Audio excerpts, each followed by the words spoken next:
Assalamualaikum warahmatullahi wabarakatuh. Welcome back to my channel YouTuber dengan hadirnya sejuta informasi, semoga bisa menginspirasi. Oke,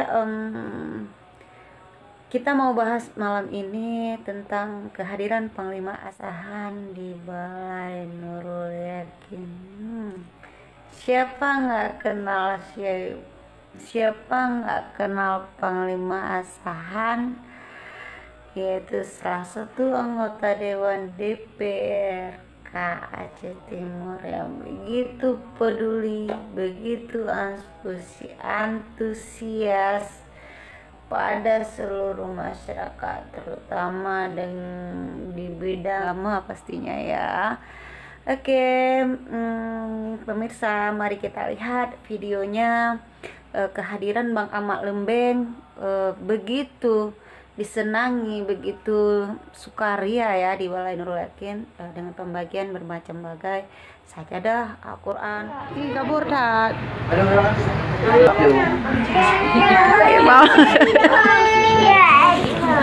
Mam bili.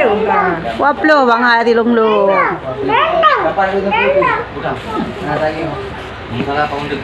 Di kisah nak mau tak gendong deh.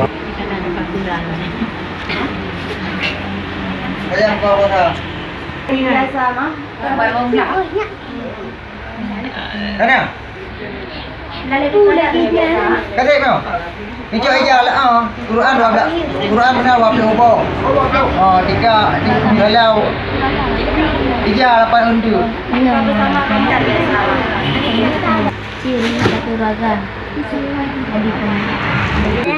Putah harapan bang di baliknya mandu semangat cidu bile bu. Harapan dia lumayan belum.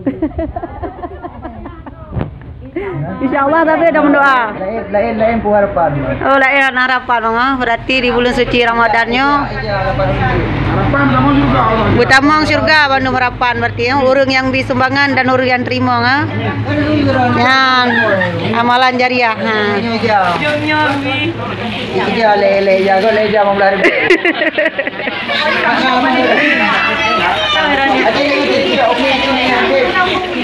Sumbangan berupa Al-Quran 20 Al-Quran, sarung, sajadah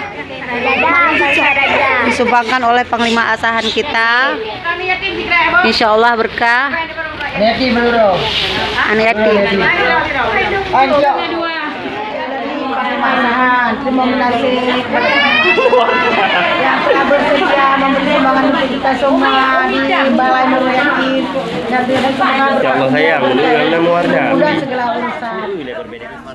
Tunggu rakan-rakan Ahmad Lembeng, terima kasih Rayuda. Dan sumbangan luar biasa. Mandum kebahagiaan. Harapan bang, dia pegah LBO bawa video. Kan gua harapan dengan doa, ada sembahyang doa mudah-mudahan supaya umum darah rezeki. Sukses semua. Indonesia Mudah-mudahan surga. Calon bupati masa depan bu sukses lah. Amin.